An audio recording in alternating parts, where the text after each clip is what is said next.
방금까지 결산이 끝났고요. 결산이란 게 그래서 이제 재무제표가 작성이 되죠. 재무제표가 작성이 되면 저희가 법인세 신고를 위해서 이제 세무조정이란 걸 하게 되는데, 재무제표는 기업회계 기준을 이제 기준으로 작성하게 됩니다. 이렇게 작성하는 것을 재무회계라고 하고요. 세법을 기준으로 작성하는 것을 세무회계라고 합니다. 이 두 가지가 서로 차이가 있는데 작성하는 목적의 차이가 있어요. 기업회계는 회사의 이해관계자들에게 유용한 정보를 제공하기 위해 회계 기준에 맞게 작성하는. 그러니까 회사의 이해관계자라고 하면 세무 당국도 있을 거고, 아니면 투자자도 있을 거고, 아니면 채권자도 있을 거고, 아니면은 우리 회사 자체일 수도 있겠죠. 우리 회사의 성과를 1년 동안의 성과를 보고 우리 회사가 관리적인 목적으로 사용하기 위해서 만들 수도 있는데, 그런 여러 가지 이해관계자들에게 어떤 기업회계 기준이라는 기준을 가지고 재무회계라는 방식으로 재무제표를 작성하고요. 세법은 목표는 하나입니다. 이제 세금을 얼마나 내야 되는지를 산정하기 위해서 세법에 맞게 이제 세무회계로 작성을 하죠. 근데 이게 회사가 재무상태표를 만들고 세법도 세법대로 자기만의 어떤 세법상 재무상태표를 만들고 또 세법상 손익계산서를 만들고 하는 것이 아니라 기업회계를 존중해서 세법이 이제 기업회계에서 나온 당기순이익에서 출발해서 여기 다시 거슬러 올라가면서 수익과 비용을 따져보고 그 중에서 수익 중에서 이제 세법상 수익이 아닌 것은 빼고 다시 비용인 것은 넣고, 이런 절차를 세무조정이라고 하는 겁니다. 누가 맞다 틀리다의 차이가 그런 게 아니라 둘 간에 작성하는 목적이 다르고, 그렇기 때문에 조정을 해야 되는데 세무회계가 기업회계를 존중해서 기업회계상의 당기순이익에서 이제 그 당기순이익이 나오기 위해서는 수익에서 비용을 빼서 나오게 됐을 텐데, 그러면 수익과 비용 중에서 한번 따져보는 거죠. 세법적으로 맞는지. 이제 두 어떤 회계 간의 차이가, 그러니까 바라보는 시각이 다르기 때문에 분명히 차이가 존재하거든요. 그 차이들을 밝혀서 이제 조정하는 것을 세무조정이라고 하는 겁니다. 세무회계는 이제 수익이라는 말을 안 쓰고 입금이란 말을 쓰고요. 비용이란 말을 안 쓰고 송금이란 말을 씁니다.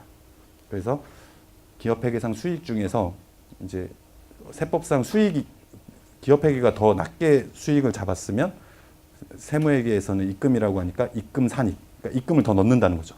그리고 이제 재무회계에서 세법상 그 매출이 아닌 것을 기업회계에서 수익으로 잡아놨으면 그거를 취소시키는, 그래서 입금 불산입.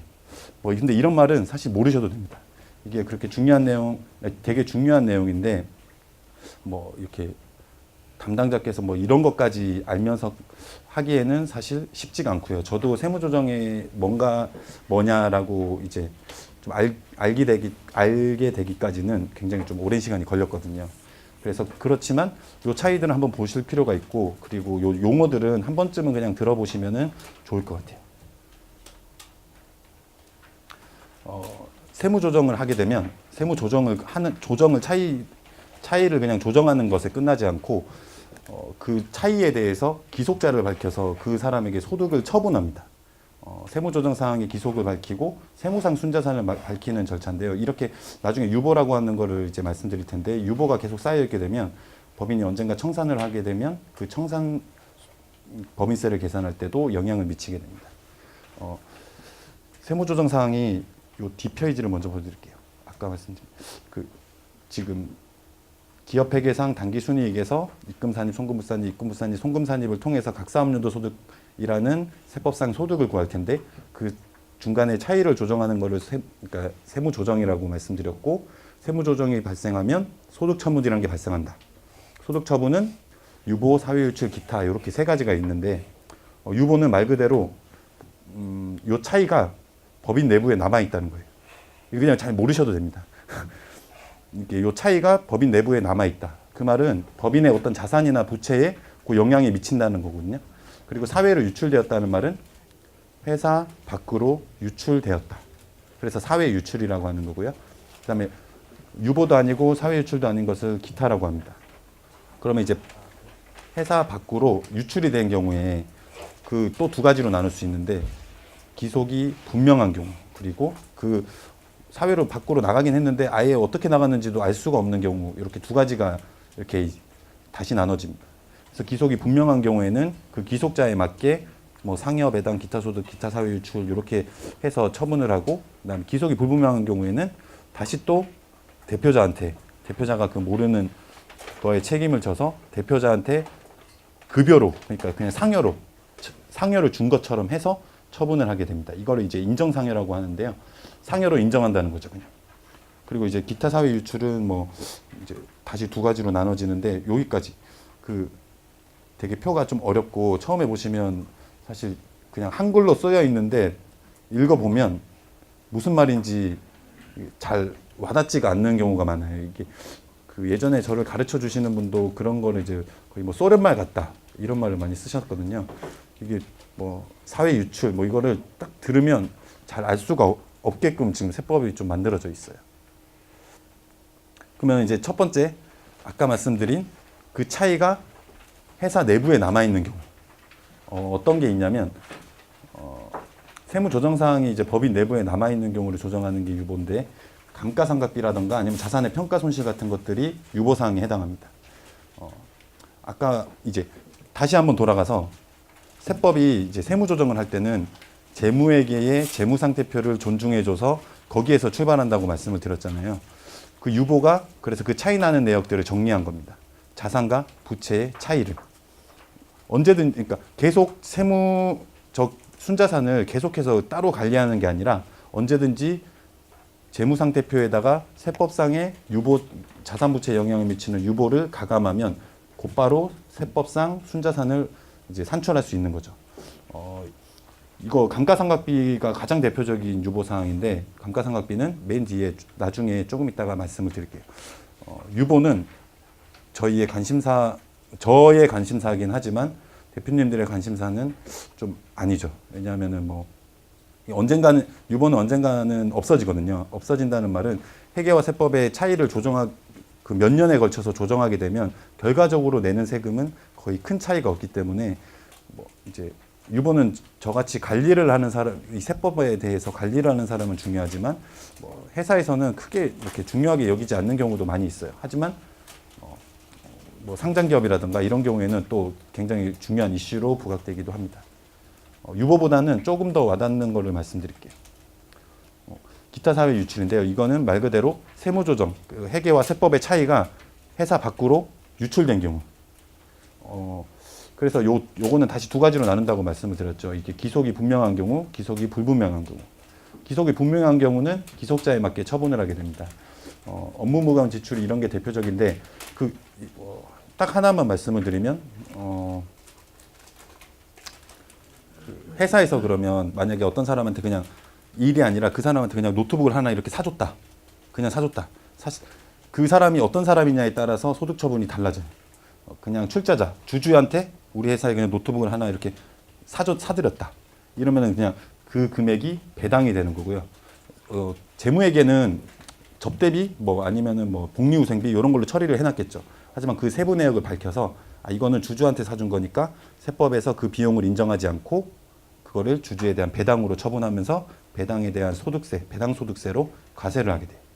그리고 그게 이제 그냥 근로자나 아니면 뭐 대표가 가져갔다. 이러면 아까 말씀드린 것처럼 상여, 대표자나 근로자에 대한 상여로 처분을 하고 연말정산을 다시 하는, 이 금액이 없이 연말정산이 되었기 때문에 연말정산을 다시 해서 소득세를 더 징수하게 되는 거죠. 그리고 아예 법인 외부로 나가서 아니면 다른 법인에게 사줬다거나 아니면 다른 사업자에게 사줬다면 기타 사회 유출이라고 해서 사후관리가 없습니다. 이 경우에 왜 사후관리가 없냐면 이게 그 사람의, 법인 같은 경우에 그 사람의 소득으로, 그리고 사업자도 마찬가지로 소득세를 신고하기 때문에 그 사람의 소득으로 과세가 됩니다. 그래서 기타 사회 유출 같은 경우에는 사후관리가 없습니다. 그리고 나머지 뭐 주주도 아니고 직원도 아니고 사업자도 아니면 그 사람의 기타 소득으로 과세하기 위해서 기타로 처분하게 됩니다. 이렇게 기속이 분명한 경우에는 잘 처분할 수 있어요. 그 사람이 누구냐에 따라서. 근데 기속이 불분명하면 또 대표자가 그냥 뒤집어 쓰는 겁니다. 이제 대표자에 대한 상여로 처분하고 대표자가 이제 근로소득세를, 그러니까 연말정산을 다시 해서 대표자에게 이제 징수를 하게 되는데, 그래서 아까 다시 돌아가서 아까 말씀드린 것처럼 누락사항이 없는 게 굉장히 중요하고요. 그리고 업무와 관련되어서 지출하는 게 굉장히 중요합니다. 이것만 보더라도 이렇게 아까 그러면 이제 회계와 세법의 차이를 조정하는 게 세무조정이었고, 세무조정에서 그게 외부에 있는지, 외부로 유출되었는지 아니면 내부에 남아 있는지, 그리고 그 기속자가 누구냐에 따라서 그렇게 그 사람의 소득으로 처분한다. 여기까지 왔는데, 그러면 이제 주요 세무조정에 어떤 것들이 있는지 한번 좀 말씀을 드릴게요. 뭐 접대비, 기부금, 광고선전비 이런 내용들은 회사가 제시한 손익계산서에 이렇게 계상되어 있는 금액입니다. 근데 이제 세법적으로는, 그러니까 회계 마음대로 하는 거예요. 아니, 회계 마음대로 한다기보다 회계 기준대로 하는 거예요. 회계 기준을 회계 기준에는 접대를 한 경우에는 접대비로 표시하겠죠. 그리고 그냥 복리로 쓴 경우에는 복리후생비로 이제 계상을 하고, 그냥 기부한 경우에 기부한 걸로 표시를 할 텐데, 세법은 이런 기준을 두고 있어요. 그래서 그 세부 내역을 보고 어쨌든 어떤 뭐 물건을 매입한다거나 아니면은 뭐 자산을 매입한다거나 하는 게 아니라 그냥 어떤 회사에서 그냥 무상으로 이렇게 지출한 경우에 두 가지로 나누거든요. 업무와 관련성이 아예 없으면 그냥 기부금으로 처리했다. 아니, 그러니까 기부금으로 보는 거죠, 세법은. 그리고 업무와 관련이 있는데 그게 특정인한테, 어떤 사람한테 특정해서 지출하면 그 사람한테 대한 접대비가 되는 거고, 그냥 그게 아니라 불특정 다수, 그냥 아무나에게 그냥 지출하는 경우를 광고선전비라고 합니다. 접대비와 광고선전비는 뭐 이렇게 광고선전비로 보려면 백화점 같은 데서 그냥 아무나 이렇게 오면 그냥 이렇게 다 주는 거를, 그러면 그 백화점의 원가는 광고선전비로 포함될 수 있겠죠. 근데 그게 아니라 뭐를 구입하는 사람에게만 준다. 그러면은 그건 세법상 접대비가 되는 겁니다. 이렇게 세 개를 구분하는 이유는 뭐 광고선전비는 한도가 없지만 접대비나 기부금은 한도가 있어요. 그래서 접대비가 한도가 이제 다음에 말씀드릴 텐데, 접대비 한도가 굉장히 올라갈 것 같으면 회계상으로 그냥 뭐 유사하니까 그냥 광고선전비로 이렇게 계상을 해버리는 거죠. 그렇게 되면은 이제 접대비 한도를 안 넘으니까 상관이 없고, 광고선전비가 그냥 뭐 많이 발생해도 한도가 없으니까 상관이 없는데, 그건 아까 말씀드린 것처럼 이렇게 분식에 해당할 수도 있고, 아니면 세법에서는 전혀 아예 그런 것들을 인정하지 않는, 그렇기 때문에 이렇게 세 가지를 구분하는 거는 굉장히 좀 중요하고, 사실 회계 기준에 따라서 작성을 한다고 말씀을 드렸는데, 회계 기준도 이거와 크게 다르지 않고요. 또 중소기업의 회계 기준이라는 것이 결과적으로는 사실 세금 신고를 하지 않으면 작성하지 않는 분들이 많겠죠. 세금 신고용으로 작성을 하기 때문에 아예 작성을 할 때 이러한 내용들을 반영을 해서 이제 작성을 하게 되는 것이 거의 실무적인 어떤 간행이라고 보시면 될 것 같습니다. 그래서 접대비의 한도가 있는데요. 세법은 이렇게 그러니까 계속 말씀드리지만 지향하는 바가 다른 거죠. 회계는 접대비로 지출했으면 접대비로 계상을 합니다. 왜냐하면 그게 가장 적정하게 표시를 해주기 때문에, 접대한 경우에 다른 걸로 가 있으면 그게 더 이상한 거겠죠. 근데 세법은 그래서 그 접대비에 대해서 한도를 두고 있어요. 정책적인 목적으로 접대를 너무 많이 하는 것은 좋지 않다. 뭐 이렇게 너무 많이 하는 것은 좋지 않다. 이렇게 이제 세법에서 정하고 있기 때문에 한도가 있는데, 이 한도는 중소기업 같은 경우에는 연간 2,400만 원. 그러면은 1년, 그러니까 한 달에 한 200만 원 정도의 어떤 기본 접대비가 있고요. 그 다음에 이게 2018년까지만 그렇고, 아직 내년에 이게 더 연장될지는 올해 하반기 정도가 가봐야 알 수 있을 것 같아요. 그리고 이제 매출에 따라서 아무래도 매출을 많이 발생시키기 위해서는 접대를 많이 해야겠죠. 그래가지고 이제 접대비 한도를 매출에 따라서 또 차등을 두고 있는데, 뭐 100억 이하에는 만 분의 20, 이게 한 0.2% 정도 되는데, 그래서 예를 들어 놨거든요. 50억 정도의 매출을 한다. 그러면은 2,400만 원에 50억에는 대한 0.2%인 1,000만 원을 더해서 3,400만 원. 요 정도의 이제 접대비 한도를 가지고 있습니다. 그러니까 2,400만 원을 넘어가면 그 넘어가는 비용들은 회계에서는 비용으로 인정되어서 당기순이익을 계산했지만, 세법에서는 그거를 부인하고 이제 그보다, 그러니까 요 금액을 더한 금액으로 세금을 계산하겠다. 이런 뜻이거든요. 그래서 이렇게 세무조정이 발생하게 되면 세무조정에 따른 소득처분이 꼭 있다고 했죠. 이제 소득처분이 있는데, 그 소득처분은 기타 사유 유출로, 회사 안에 있는 것은 아니고 외부로 유출이 되었으면서 뭐 상대방 법인 사업체 혹은 어떤 사업자 혹은 뭐 그냥 알 수 없는 경우, 그래서 알 수 없는 경우가 사실 대부분이라 그냥 기타 사유 유출로 한다 이렇게 법에 되어 있습니다. 그리고 이 복리후생비. 복리후생비가 얼마가 적정하냐 이런 질문을 되게 많이 받는데요. 세법에서 사실상 인정하는 복리후생비는 요 내용이 답니다. 뭐 직장 체육비, 연회비, 회식비 뭐 해서 뭐 이렇게 거의 사실 여러분들이 생각하시는 복리후생비와 세법에서 바라보는 복리후생비가 많은 차이가 있어요. 그래서 우리가 집중하는 것은 이제 사회 통념상 그리고 뭐 유사한 비용 뭐 이런 걸로 이제 해서 복리후생비에 대해서 세무조정을 많이는 하지 않는데 그래도 원칙적으로 위 항목 그러니까 이 위의 항목 외에는 복리후생비로 안 되기 때문에 언젠가 뭐 세무서나 뭐 국세청에서 복리후생비가 왜 이렇게 많냐라고 하면은 그때는 조금 이렇게 긴장을 하셔야 될 필요가 있습니다. 그래서 그 복리후생비가 아닌 금액을 복리후생비로 계상해서 그거를 부인하지 않았다면 이제 나중에 세무조사를 통해서 그거를 이제 다시 다 가세소득으로 보고 계산할 거고요. 만약에 이제 결산 후 세무조정을 한다면 기속자에 맞게 다시 처분을 하겠죠. 그게 이제 뭐 주주한테 아까 말씀드린 것처럼 뭐 노트북을 그냥 하나 사줬다거나 뭐 차를 사줬다거나 이런 경우에는 그 사람에 대한 배당으로 배당소득세를 계산하게 되고 이제 뭐 우리 종업원한테 그렇게 해줬다면 상여 아니면은 기타 이렇게 처분을 하게 됩니다. 이제 제가 지금 손익계산서에 좀 주로 표시되는 항목을 이제 가져왔는데 또 주로 표시되는 항목이 세금과 공과금이라는 계정 과목이 있죠. 이제 우리 회사가 낸 세금과 그 다음에 뭐 어떤 뭐 벌금, 과태료 뭐 이런 것들도 다 세금과 공과금에 해당하는 건데 세법에서는 그러니까 세금이 대부분의 세금을 그냥 송금이란 말을 쓴다 그랬죠. 이제 송금으로 인정을 해줍니다. 대신 이제 취득 단계인 취득세, 그러니까 취득세는 기업회계에서는 그냥 세금으로 세금공과로 처분하는 게 아니라 그 자산의 원가를 구성하거든요. 예를 들어서 건물을 살 때 취득세를 냈다면 그거는 뭐 취득세 따로 건물 따로가 아니라 그 건물의 원가는 취득세를 포함한 금액으로 이제 보고 그때부터 감가상각을 통해서 비용 처리하는 그런 방식을 취하고 있기 때문에 세법도 그거를 인정해서 송금으로 그러니까 인정하되 뭐 자산의 원가로 처리했다면 그거를 인정해주게 됩니다. 그 다음에 뭐 잘 알고 계시겠지만 법인세를 일단 제외하고 부가세라던가 아니면은 근로자본의 이제 그 원천세를 원천징수에다가 대납하는 거는 법인의 비용이 아니에요. 이거는 그냥 법인이 원천징수 의무자 그리고 부가세는 최종 소비자로부터 매출하면서 이렇게 대리 징수한 금액을 그냥 대납한 금액에 불과한 것이지 이게 법인의 어떤 뭐 사업을 위해서 이렇게 부담하는 뭐 비용이라고 하기에는 조금 이제 전혀 다른 성격인 것이죠.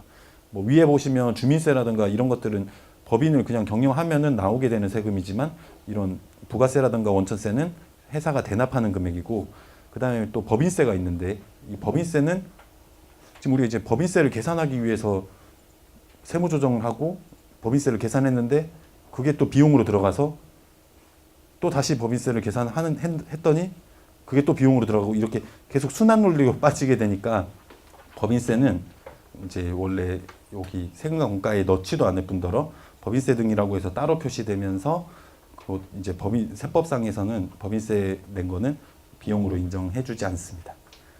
그 다음에 이제 두 가지 차이가 있는데 세법상 그러니까 세법이기도 하고 법이기도 하고요. 그 밑에는 이제 과태료 뭐 이런 것들의 차이가 있습니다. 두 가지가. 세법상 의무를 불이행한 경우에는 송금 불산이 판다. 이제 신고 의무를 좀 이렇게 해태했다고 하는데 그 신고 기간에 적정하게 신고를 못해서 뭐 신고 불성실 가산세가 나왔다거나 아니면은 납부 기한을 놓쳐가지고 납부 불성실 가산세를 내게 되는데 이제 이런 경우에는 이거를 송금으로 인정해줄 수가 없겠죠. 그러니까 법을 어긴 거예요. 법을 어긴 경우에는 비용으로 인정해주지 않습니다. 만약에 이거를 이제 비용으로 인정해준다면 뭐 이렇게 원천세를 뭐 한 달 정도 좀 이렇게 돈이 없어서 늦게 냈는데 가산세를 부담하는데 그 가산세가 비용으로 인정되면서 법인세가 줄어드는. 그래서 이게 뭐 가산세의 절세 효과 이런 말이 이제 나오게 되거든요. 그래서 세법이 아니라 어떤 법을 위반한 경우에는 이제 송금을 이제 송금으로 보지 않고 송금 불산입합니다. 근데 이제 계약상 의무 불이행이라고 해서 이제 당사자 간의 계약을 맺고 그 계약에서 뭐 연체이자 같은 것들이 발생하게 되면 그것들은 이제 비용으로 인정을 해줍니다. 이거는 뭐 법을 어긴 게 아니라 당사자 간의 약속에 따라서 추가로 더 지급하는 보상금 성격이 강해서 이런 부분은 이제 세법상 비용으로 인정이 됩니다. 그러니까 법을 어긴 경우에는 안 되고, 그다음에 당사자 간의 약속을 어긴 경우에는 뭐 인정을 해주겠다는 거죠. 그리고 이제 뭐 이른바 딱지라고 하는 이제 교통사고 벌가금이나 아니면 뭐 여러 가지 이제 그런 위반 과태료 같은 것들은 마찬가지로 법을 위반했기 때문에 송금으로 인정해주지 않습니다. 이 송금으로 인정해주지 않는다는 말은 비용으로 이제 보지 않겠다는 거죠. 그 다음에 이제 업무무관 지출, 업무무관 자산이 있는데, 그 이제 처음에는 세금이 안 나오다가 다른 분들이 이제 세금을 내는 걸 보고 나도 이제 한 1,000만 원 정도 좀 내봤으면 좋겠다, 아니면 뭐 한 1억씩 내봤으면 좋겠다, 이렇게 이제 생각하시는 대표님들이 많으세요. 근데 막상 그렇게 되면 이제 뭐 절세를 찾아다닌다거나 아니면 아예 다른 분은 이제 회사에 이렇게 돈이 쌓여가니까 그 돈을 이제 빨리 써야 되는데 다른 걸로 이제 좀 많이 쓰시는 거죠. 뭐 집을 산다거나 아니면 뭐 스포츠카를 산다거나 아니면 뭐 골프 회원권을 산다거나, 법인에서 이제 그런 것들을 사게 되면 그걸 이제 저 뒤편에 이제 업무무관 자산으로 보는 겁니다. 그 소유주는 법인인데 그 법인의 사업 목적에 크게 상관이 없는 그냥 이제 약간의 그런 어떤 유흥을 위해서 이렇게 사거나, 어쨌든 업무와 무관한 자산을 사게 되면 그 업무무관 자산에 이제 소요되는 비용, 예를 들어서 그 자산도 취득세가 있을 것이고 그 자산도 재산세가 나오게 되면 그런 비용들은 전부 다 송금 불산입한다. 뭐 이런 것들이 있고요. 아니 뭐 이제 그 다음에 여기 사택에 대해서도 질문을 좀 많이 주시는데, 사택은 출자 임원인 경우나 아니면 친족이 사용하는 경우에는 송금 불산이 이제 비용으로 인정하지 않고요. 이제 소액주주라든가 그 다음에 아니면 그냥 근무를 하고 있는 출자 사용인, 그리고 아예 출자를 하지 않았지만 뭐 임원들, 그러니까 결과적으로는 근로자죠. 근로자들에게 사택을 제공하는 거는 송금으로 비용으로 인정해 줍니다. 근데 이거는 그 사람의 월세를 대신 내주는 개념이 아니라 우리 회사가 사택이 있고 그 사택에서 사는 경우에 그 사택에 대한 유지 비용들, 그 사택에서 나오는 뭐 전기요금이라든가 아니면 뭐 재산세 이런 것들에 대해서 비용으로 인정해 준다는 거지, 그 사람이 일단은 그게 자체가 사택이 아니죠. 그 사람이 계약한 월세를 내준다거나 보증금을 빌려준다거나 이런 것들은 사택의 개념 자체에 해당하지 않기 때문에 이 부분을 좀 눈여겨보시면 될 것 같고요. 당연히 뇌물은 뭐 안 되겠죠. 그 다음에 이제 뭐 좋은 그림이 있는데 그게 대표님 방에 있으면 송금 불산이. 근데 이제 다 볼 수 있게 그냥 뭐 로비에 해놨다, 아니면 뭐 그냥 사무실에 해놨다, 이렇게 되면은 이것도 업무무관 자산으로 안 볼 여지가 있습니다. 이렇게 해서 그 업무무관으로 지출한 경우에는 대표자 아까 말씀드린 것처럼 대표님한테 그냥 다 소득세를 매겨버리고요. 업무무관 자산은 이제 나중에 말씀드린 가지급금과 함께 좀 세법상 제재가 좀 강력하게 있거든요. 그때 함께 말씀을 드릴게요. 결과적으로 이제 사업을 시작했고 그리고 회사 자산 부채가 이렇게 작성이 될 텐데 그 자산에 업무무관 자산이 뭐 있어 본 적도 없지만 이렇게 있게 되면은 투자자라든가 채권자들이 굉장히 좀 안 좋은 시그널을 보내겠죠. 뭐 투자를 했는데 그 자산이 정체 모를 곳으로 자꾸 이렇게 사용돼서 대표자가 소득세를 물게 된다거나, 아니면은 그 자산에 뭐 전혀 상관없어 보이는 자산이 막 재무상태표에 이렇게 올라와 있다거나, 그리고 그것들이 다 비용 처리도 안 되는 자산들이라면 아마 조금 저 같으면 좀 다시 한번 투자를 고려해보지 않을까, 뭐 그런 생각을 할 수 있습니다. 아까 이제 좀 이게 복잡하기도 하고 좀 이렇게 흘려보내려고 좀 뒤로 보냈는데요. 유보사항 중에서 가장 이제 대표적인 유보사항이 감가상각비라고 말씀드렸죠. 자, 다시 한번 하자면 회사가 결산을 하고 그 다음에 세무조정을 해서 세법적인 소득을 구하고 이제 그 소득을 차이를 조정할 때 소득 처분이라는 게 나와서 소득을 처분할 때 이제 그 차이가 회사 내부에 남아 있다면 유보로, 그리고 회사 외부로 유출되었다면 이제 기속자에 맞게 처리하고, 아예 기속이 불분명하면 대표님이 가져간 것으로 보겠다, 이렇게 처리가 되어 있는데, 이 감가상각비는 그러니까 회계는 1기, 2기로 보면 어떤 물건을 샀는데 회계는 1기에 이 자산의 대부분이 소유가 된다. 한 4분의 3 정도는 1기에 우리의 비용으로 인정이 된다. 라고 해서 150, 50으로 이렇게 계상할 수 있습니다. 그러니까 회사는, 그러니까 기업 회계 기준은 감가상각 자산을 보고 그 자산이 어떻게 우리 회사의 수익의 창출에 기여하는가, 그거를 보고 이제 표시를 하게 되는데, 세법은 그러지 않고 그 기계에 대해서 이미 어떤 기계는 몇 년으로 무슨 방법으로 한다, 이렇게 규정을 해놨어요. 자의적으로 하는 것을 좀 방지하기 위해서. 그래서 기업회계는 150을 계상했는데 세무회계는 100만 인정되고, 그럼 조정을 50을 해야겠죠. 그럼 50은 이제 비용으로 인정되지 않기 때문에 유보로 처분했다가 다음 연도에 되면 이제 기업회계가 50을 계상했는데 세무회계는 이번에도 이제 비용으로 계상할 금액이 100인 거죠. 그러면 친절하게 또 그 전에 있던 유보를 없애주면서, 그러니까 이게 차이인데요. 기업회계는 150, 50으로 계상할 거고 세무회계는 100, 100으로 이렇게 평준화해서 계산을 합니다. 그러면 이 차이가 첫 해에는 있었다가 둘째 해에는 없어지면서 이렇게 언젠가는 없어진다. 아까 말씀드린 것처럼 유보는 언젠가는 없어지기 때문에 이렇게 관리를 하게 됩니다. 뭐 유보, 그 다음에 송금불산입, 이런 말은 사실 잘 모르셔도 돼요. 제가 의도하는 바는 그런 바가 아니기 때문에, 물론 아시면은 가장 좋겠지만 너무 용어에 좀 집착하지 마시고 그냥 흐름, 둘 간의 차이가 있고 그 차이가 언젠가는 조정되는 게 유보고, 그게 차이가 밖으로 유출되었으면 기타 사유 유출이라고 하는구나. 그래서 밖으로 유출된 경우에는 그 개개인에게 맞게 소득세, 뭐 배당 이렇게 해서 이제 처분을 하는구나. 요 정도까지만 아셔도 아주 훌륭한 어떤 그 회계 세무 마인드를 가지고 있다고 말씀드릴 수 있겠습니다. 그래서 주요 세무 조정이 끝났고, 아까 말씀드린 것처럼 가지급금이 있는데, 가지급금은 여러 가지 제재가 있어요. 인정이자라고 뒤에서 말씀드릴 이제 제재가 있고, 그 인정이자에 대해서 법인세가 나오고, 또 상여로 처분되고요. 또 그 인정이자만, 그러니까 그 가지급금만큼 우리 회사가 부담한 이자 비용도 인정을 못 받고, 그다음에 이거는 뭐 대손 처리 이런 거는 가능한 게 아니라 대표님이 이제 법인에 돈을 넣을 때까지는 없어지지 않습니다. 그리고 금융회사라든가 신용평가, 뭐 투자자가 평가할 경우에 매우 부정적으로 좀 보는 경향이 있습니다. 인정이자인데요. 이 인정이자는 어떤 거냐면 1년 중에 그 가지급금이 있었던 그 기간을 산정을 해서, 이 적수라는 말이 매일매일의 어떤 잔액을 말하는 거거든요.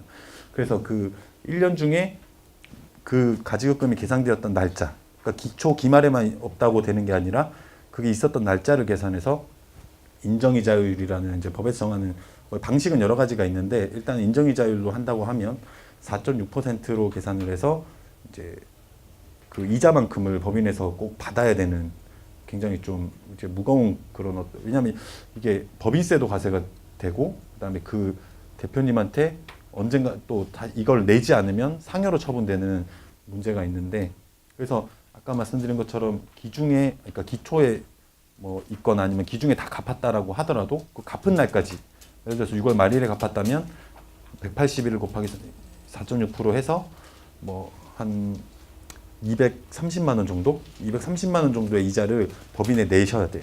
내지 않아도 법인은 이만큼 이자 소득이 발생한 것으로 이제 처리하게 됩니다. 그리고 그만큼 다시 대표가 가져간 걸로 봐서 또 상여로 처분하고요.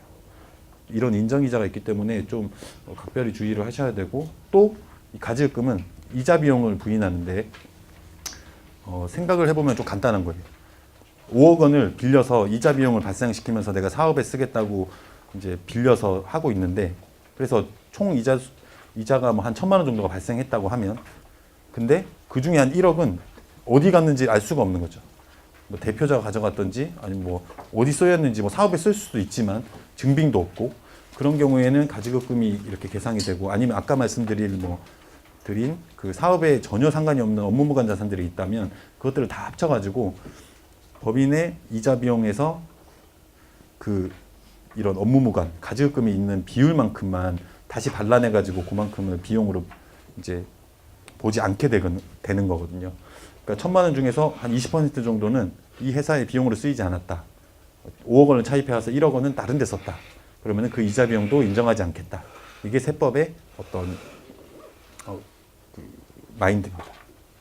그래서 이 가지급금을 그러면 어떻게 해결할 수 있는지 좀 말씀드리려고 하는데, 뭐 지금 보면 뭐 급여를 올려서 갚아라, 아니면 배당을 해서 갚아라, 아니면 다른 자산을 가져와라, 아니면 뭐 특허라도 내라, 뭐 아니면 가지고 있는 주식을 내라. 이게 보면 해결책이라고 되어 있는데 사실 마땅한 해결책이 없고, 대부분 그냥 그 대표님의 자산을 다 법인에 이제 다시 넣어야 없어지는 항목들입니다. 뭐 물론 이제 좀 가장세 부담이 적은 형태로 가지급금을 정리하기 위해서는 좀 여러 가지 이렇게 관련 뭐 정관이라든가 이런 것들을 다 정비해야 되니까 아마 좀 전문가한테 상의를 받으시는 게 좋겠지만, 그것도 기본적으로 세부담을 최소화하는 거지 뭐 갑자기 가지급금이 없어지고 뭐 이러는 경우는 거의 없습니다.